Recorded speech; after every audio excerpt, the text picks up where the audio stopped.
हाँ जी, इक्वालिटी पे थे हम। हमने कल इक्वालिटी पढ़ लिया था।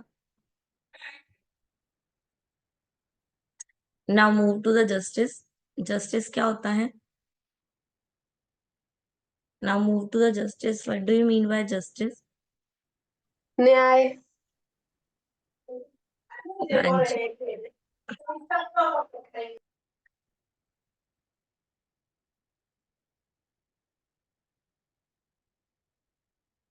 जस्टिस क्या है? Justice is a fundamental concept in philosophy, ethical and law. Social science imposes notion of fairness, equal and moral rightness. ठीक है, जस्टिस यानी कि आपके साथ फेयर हो रहा है, जैसी भी ट्रीटमेंट होनी चाहिए वही ट्रीटमेंट हो रही है आपके साथ। It refers to the quality of being just और फेयर। जस्टिस यानी कि आप जस्ट हो, जर्नल हो सबके साथ। ठीक है, किसी के साथ गलत नहीं हो, फेयर हो सबके साथ, जस्टिस हो सबके साथ, जस्ट हो सबके साथ, जनरल हो सबके साथ। डिमेंशंस क्या है इसकी? Distributive justice. डिस्ट्रीब्यूटिव जस्टिस यानी कि फेयर एलोकेशन ऑफ रिसोर्सेस, सबको डिस्ट्रीब्यूट किया जा रहा है फेयरली, ठीक है, equally. Then procedure justice. Procedure justice यानी कि आपके पास ट्रांसपेरेंसी है डिसीजन लेने की, या जो भी डिसीजन लिया जा रहा है उसमें आपको उसके साथ आप वो आपके साथ क्या है, फेयर है उस केस में। ठीक है, then restorative justice. Restorative justice यानी कि रिपेयर होम कॉज। अगर कुछ गलत हो गया है, अगर आपके साथ कुछ गलत हो गया है, कुछ मिस हैपनिंग हो गई है, उसको क्या है, जस्टिफाई करना, उसको क्लियर करना। ठीक है, उसको ठीक करना, रेक्टिफाई करना। Then retribution. रिट्रीब्यूटिव क्या है? अगर किसी ने गलत किया है तो उसको जो पनिशमेंट मिलेगी वो भी उसकी जो भी उसने गलत किया उसके अकॉर्डिंग होनी चाहिए। ठीक है, जैसे अगर आप चोरी करते हो तो उसकी सजा अलग है। ठीक है, अगर आप मर्डर करते हो उसकी सजा अलग है। तो that is the difference of justice, कि आप जैसा जैसा गलत करोगे आपके साथ उतना ही गलत किया जाएगा।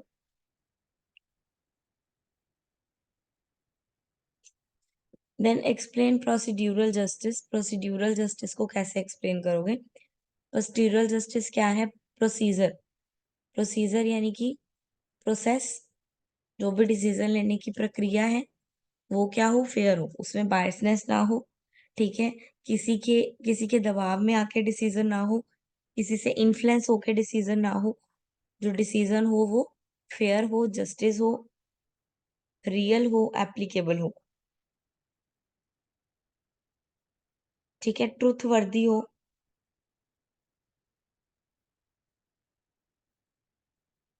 ना कुछ की प्रिंसिपल्स आ गए कि कैसा होना चाहिए, उसमें क्या क्या चीजें होनी चाहिए। हाँ जी, रीड इट फास्ट। रीड करो सारी चीजें।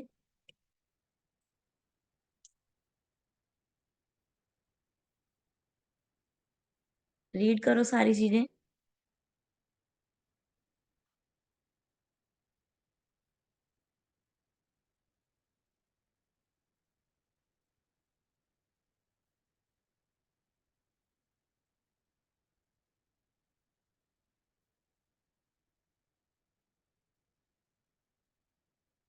जो पॉइंट नहीं क्लियर हो रहा पूछो।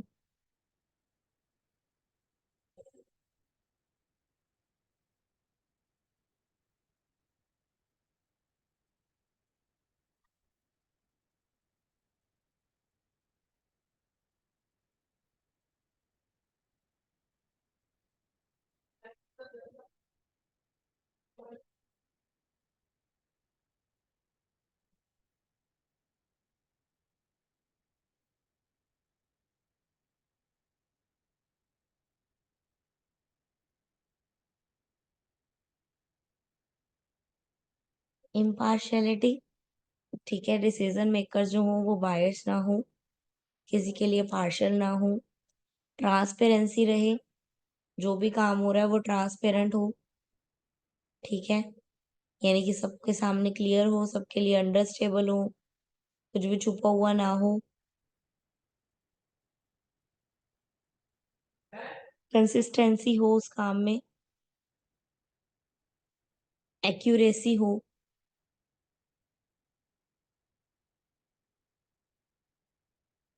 पार्टिसिपेशन का राइट हो, रिस्पेक्ट हो, डिग्निटी हो।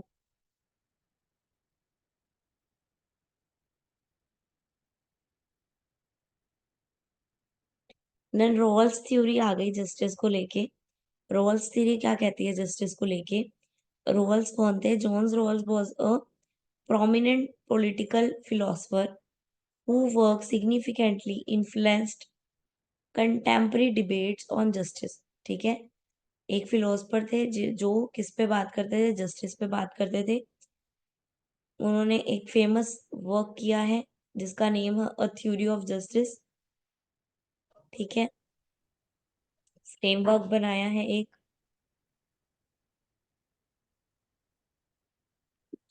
जिसमें सारे फेयर करेक्टरिस्टिक्स हैं कि जस्टिस कैसा होना चाहिए।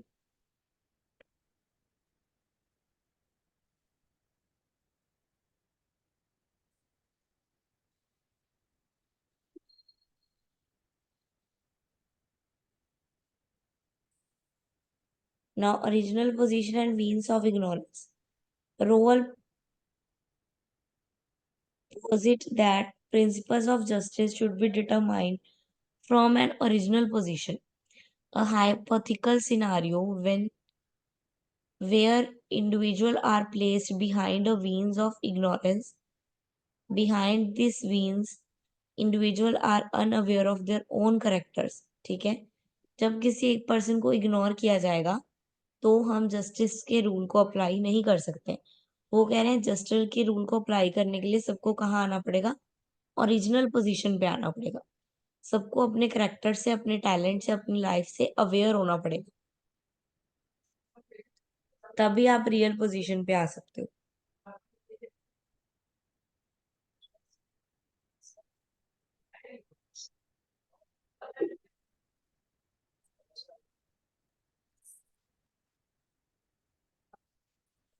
Rowell argues that rational individual motivated by self-interest but unaware of their own circumstances would select the principle that maximum basis liberties equity of opportunity and promote the well-being of least advantages।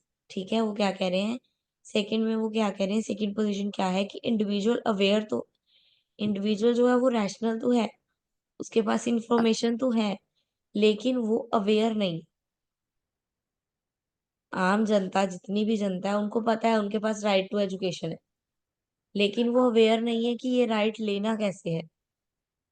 उनको right to equality का पता है, लेकिन equality लेनी कैसे है वो नहीं पता है। नाउ टू प्रिंसिपल आ गए जस्टिस के। फर्स्ट प्रिंसिपल क्या है? Most extensive basic liberties compatible with similar liberties for other। ठीक है, यानी कि एक लाइबर्टर को दूसरी लाइबर्टर के जैसा ही समान बेसिस पे रखना होगा। दोनों को स्पीच और फ्रीडम है, यानी कि फ्रीडम है स्पीच की, कुछ भी वो बोल सकते हैं असेंबली में, कॉन्स्टिट्यूशन में, उनके पास फ्रीडम है। सेकंड प्रिंसिपल क्या करता है? सेकंड प्रिंसिपल कहता है inequality are permissible only if they result in compensation benefits for everyone. ठीक है, अगर आप जस्टिफाई कर रहे हो फेयर हो, तो अगर एक को पनिशमेंट मिली है तो दूसरे को उसके बदले में कंपनसेशन भी मिलनी चाहिए, तभी वो जस्टिस माना जाए। फेयर इक्वालिटी ऑफ अपॉर्चुनिटी, जो अपॉर्चुनिटी है वो भी फेयर मिलनी चाहिए दोनों को। ठीक है, फेयर होना चाहिए, उनके साथ जर्नल होनी चाहिए दोनों के पास अपॉर्चुनिटी। नाउ क्रिटिसाइजेस आ गए इसके रूल को। क्रिटिसाइजेस क्या करता है? इसमें वेरियस क्रिटिसाइजेस हैं। क्या क्रिटिसाइजेस हैं इसमें? कि रियल वर्ल्ड में ये कंडीशंस कभी कभी अप्लाई नहीं होती। रियल वर्ल्ड में उसकी इग्नोरेंस वाली जो वीन्स ऑफ इग्नोरेंस है वो अप्लाई कभी कभी नहीं होती है। किसी केस में वो अवेयर होता है लेकिन वो नहीं जस्टिस कर पाता। ठीक है, सम अदर सर्कमस्टांस।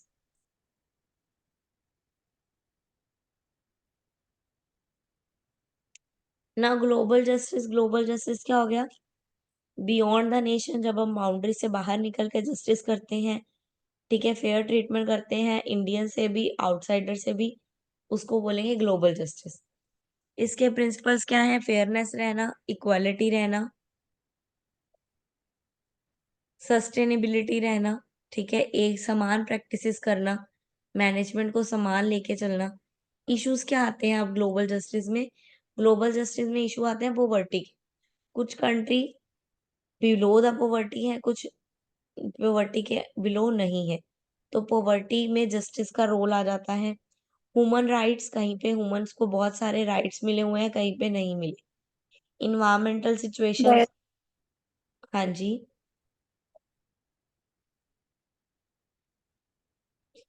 सभी जगह की इन्वायरमेंट क्या है? एक जैसी नहीं है। ठीक है, इन्वायरमेंट कंडीशन सबकी जगह की एक जैसी नहीं है।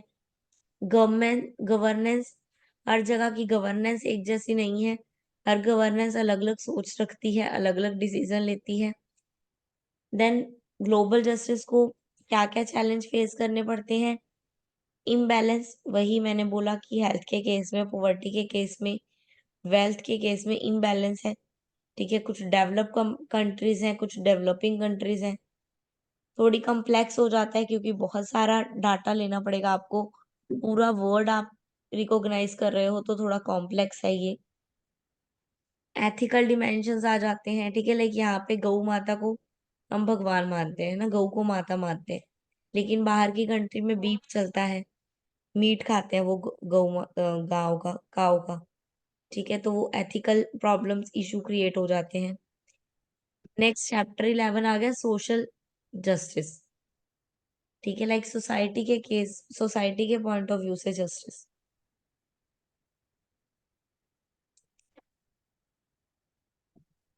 देन सोसाइटी के कंसेप्ट से जस्टिस को डिफाइन किया हुआ है।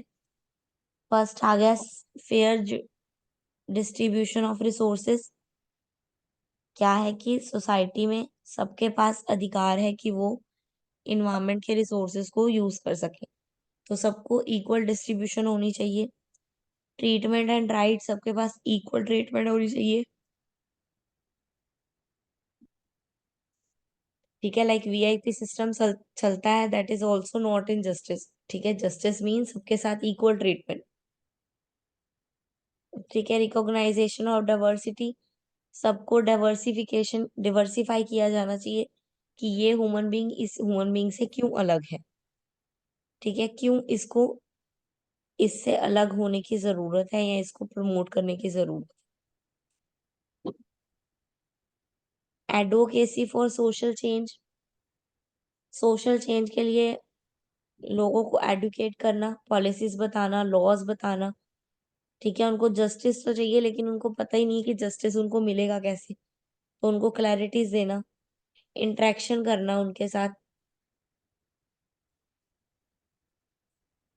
देन कुछ स्पेशलिटीज है सोशल जस्टिस की, वो क्या है? स्पेशलिटीज, स्पेशलिटी में सबसे पहले आएगा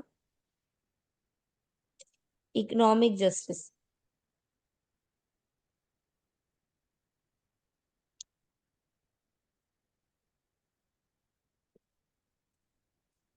जो भी इकोनॉमिक इनजस्टिफिकेशंस आ रही हैं, इनजस्टिफाइड हो रहा है पीपल के साथ, उसको कम करना, उसको जस्टिफाई करने की कोशिश करना।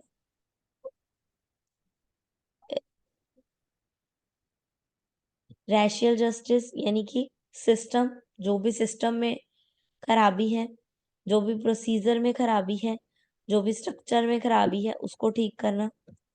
Gender justice, according to the on the base of gender. ठीक है, मेल फीमेल उसके बेस पे जस्टिस करना। इन्वायरमेंटल जस्टिस,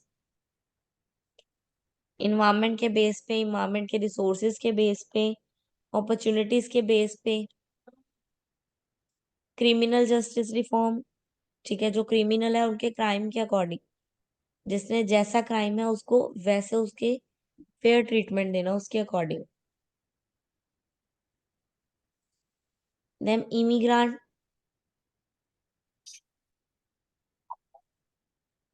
रिफ्यूजल, इमिग्रांट, ठीक है, इमिग्रेशन, इन सब के केस में भी जस्टिस रहना।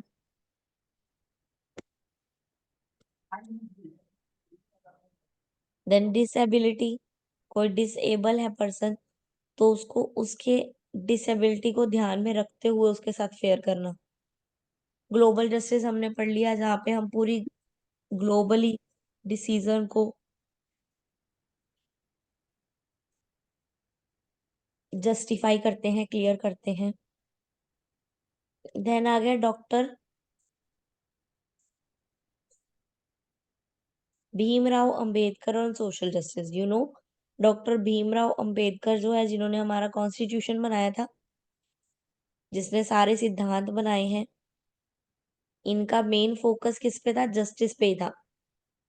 ये क्या चाहते थे कि जो भी लोअर कास्ट है या लोअर सोसाइटी है उनके साथ जस्टिस नहीं हो रहा है, उनको फेयर ट्रीटमेंट नहीं मिल रही है, उनको इक्वालिटी नहीं मिल रही है।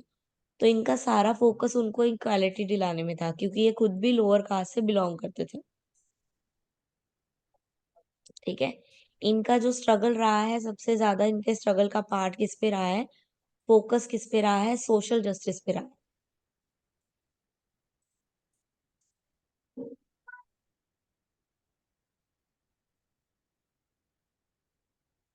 अनहिलेशन ऑफ कास्ट, कास्ट आ गया। कास्ट के बेस पे जो भी डिस्क्रिमिनेशन हो रहा था, कास्ट के बेस पे छूत अछूत का जो भी भेदभाव चल रहा था, उस भेदभाव को खत्म करना, उनसे इक्वालिटी दिलवाना, ये इनके मेन आइडियाज का पार्ट था।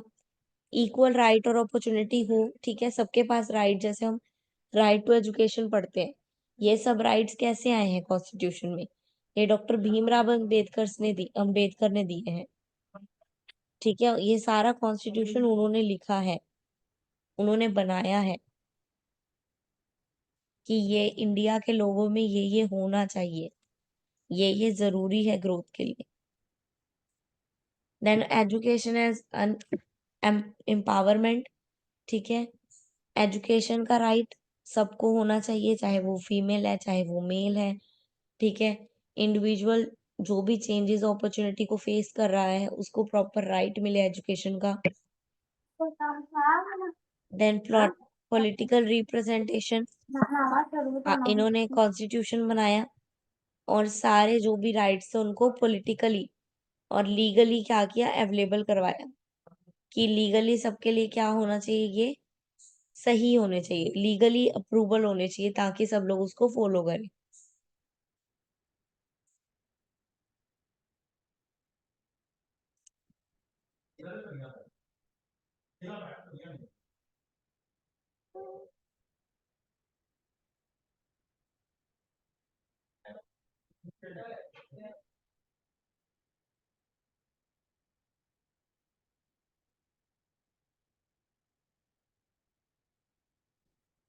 And is it clear? Chapter 12 हम कल करेंगे, चैप्टर 11 तक क्लियर है?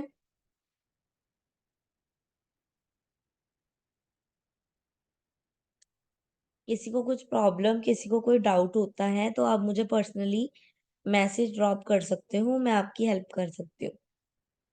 ठीक है, किसी को किसी पॉइंट पे, किसी टॉपिक पे अगर नहीं समझ आए, अगर तो समझ आ गया ठीक है, अगर आपको कोई पॉइंट नहीं भी समझ में आता है, मान लो अभी समझ में आ गया है और फिर जब आप पढ़ने बैठे आपको भूल गया, तो आप तब भी मुझसे पूछ सकते हो वो पॉइंट। ठीक है, मैं तब भी आपको क्लेरिफिकेशन दूंगी। ठीक है, पॉइंट को क्लियर करूंगी, तो आप मुझसे डाउट पूछ सकते हो, आपके डाउट में क्लियर कर सकती हूँ।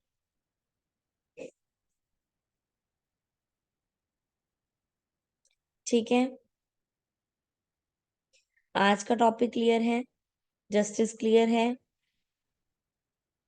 आज सारा टॉपिक जस्टिस पे था, सोशल जस्टिस, इकोनॉमिक जस्टिस,